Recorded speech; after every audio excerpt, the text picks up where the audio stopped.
Welcome to our devotional time here at Temple Baptist Church in Poplar, Bluff, Missouri. Today our text, we're going to be in Luke chapter 7.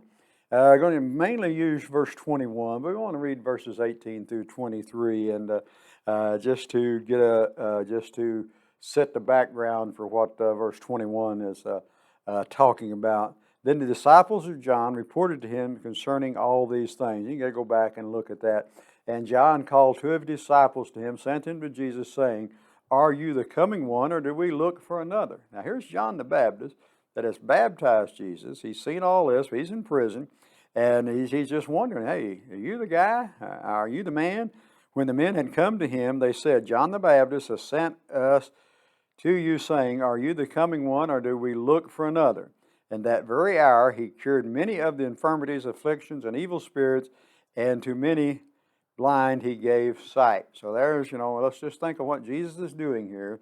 And then Jesus answered and said to them, "Go and tell John the things you have seen," what he's just done here in the previous verse, the things you have seen and heard, that the blind see, the lame walk, the lepers are clean, the deaf hear, the dead are raised, and the poor have the gospel preached unto them. And blessed is he who is not offended because of me. Have you heard the old saying, excuse me, that action speaks louder than words? I think there's a great truth in that statement. No matter how many platitudes or things, nice things we speak, we're going to be judged by the way that we treat and respond to people. That's it, And of course, like I said, just starting out there a while ago, made a little statement about John the Baptist had announced the coming of Jesus into the world. He had baptized him, and he begins his ministry. But now, John finds himself, he's been arrested by King Herod. He's put him in the dungeon, and I think, maybe rightfully so, John is beginning to wonder if his trust in Jesus' identity was misplaced. Did I get the wrong one here? So John's going to send a couple of his disciples to find out who Jesus was. He already knew he was, but then there was that little bit of doubt in the back of his mind because of what's happening and what's going on here. And so in response to John's disciples' questions, here's what Jesus said. He told them to look at his actions. Now, Jesus not only claimed to be the Son of God, he was the Son of God.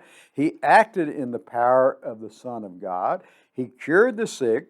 He vanquished plagues and evil spirits and restored sight to those who could not see. I can say that I'm this, but my actions are going to speak louder than words. And yes, Jesus said, "I am the Son of God," but his actions are speaking louder than his words. He's doing these things that he's saying, and so Jesus' action proves his identity.